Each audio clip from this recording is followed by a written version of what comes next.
ई श्रम कार्ड अभी जो फ्रॉड चल रहा है, ई श्रम कार्ड क्या फ्रॉड चल रहा है आप लोगों को बता रहे हैं। सरकार जो अभी कुछ दिन पहले पब्लिक को न पागल समझ रहे हैं, अब हम इसलिए बोल रहे हैं, या सरकार क्यों पागल समझ रही है। कुछ दिन पहले ई श्रम कार्ड जो बनवाया है सरकार, ई श्रम कार्ड जो बनवाया उसमें लगभग पब्लिक का सारा मतलब कि डॉक्यूमेंट अटैच है।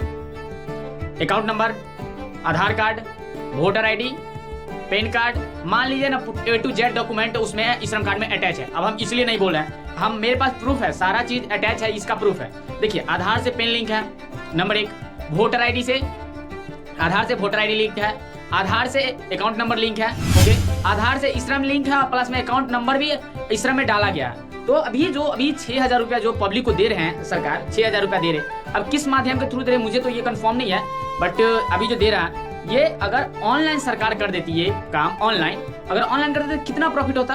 6,000 का 6,000 ना पब्लिक के हाथ में आता, बट कि अभी क्या हो रहा है, 3,000 से 3,500 दलाल ले रहा है, 3,000 से 3,500 दलाल ले रहा है, उसके बाद 2,500 से 3,000 आप उस पब्लिक के हाथ में आ रहा है। अब सरकार कहेगी हम तो आपको बोले नहीं है कि दलाल को देने के लिए, तो हाँ ये बात भी सही, आप नहीं बोले हैं, बट ये भी तो नहीं बोले हैं, ये भी तो काम नहीं किया। ऑनलाइन अगर प्रोसेस होता तो साइबर कैफे वाले को 100 या 50 रुपया देके हम ऑनलाइन करवाते, मेरे डायरेक्ट मेरे अकाउंट में पैसा। आप ये काम भी तो नहीं किया, आप डायरेक्ट दलाल के थ्रू काम निकाले। ये दलाल के थ्रू आप अपने पॉकेट भरने के लिए ना निकाले हैं, ये जो पॉकेट है अपने पॉकेट भरने के लिए निकाले हैं।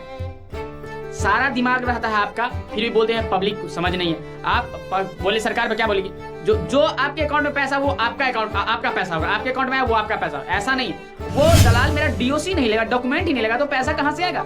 पब्लिक ये सोच रही है कि अगर हम दे रहे हैं डॉक्यूमेंट दे रहे हैं तो मुझे 3,000-2,500 तो मिल रहा है फ्री में। ये पब्लिक, यही पब्लिक सोच रही है, बट सरकार को भी ये सोचना चाहिए कि अगर हम दे रहे हैं तो डायरेक्ट पब्लिक के हाथ में देना चाहिए। अगर कोई भी फंड आ रहा है, देखिए अभी जो बिहार में जितना भी सरकारी आवास है उसमें भी 10,000 खा रहा है खुलेआम, कहीं भी पूछ लीजिएगा।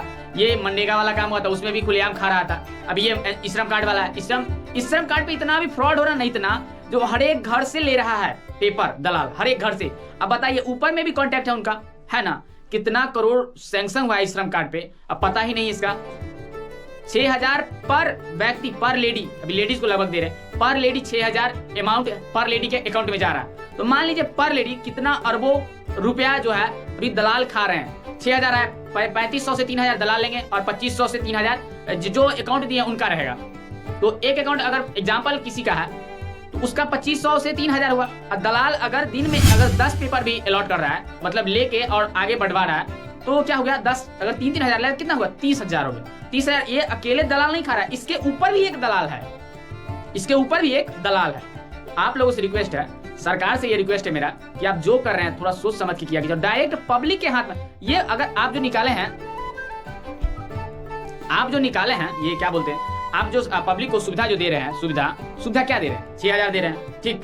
तो ई श्रम कार्ड में, ई श्रम कार्ड आप ऑनलाइन करवाते, ई श्रम कार्ड नंबर डालते, आपके पास वो पूरा डाटा होगा ही होगा।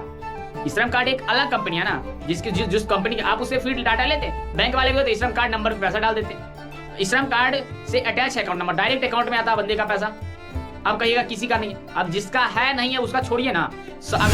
अगर फॉर्म बिहार में भराता है 100 तो उसमें 90% फॉर्म आगे बढ़ता है, बाकी 10% फी के कारण रिजेक्ट होता है। किसी ने कारण रिजेक्ट 10% होना ही है, गारंटी है। उसके बाद एग्जाम इस डेट दुनियादारी, अगर सीट 20 रहेगा तो 20 ही ना सिलेक्शन आप कीजिएगा। वैसे इसमें करते ना, जिसका पूरा डिटेल A to Z है उसको आप पेमेंट करते हैं, बाकी बात उसको, जिसका नहीं है उसका रिजेक्ट करते, बोलते आप पहले श्रम कार्ड सुधरवाइए उसके बाद फिर से ऑनलाइन कीजिए। ये ना, ये बीच में दलाल को लाएंगे, आधा खुद खाएंगे आधा पब्लिक को देंगे। तो इससे अच्छा बिहार में सेवा नहीं देने में आपको फायदा है। जा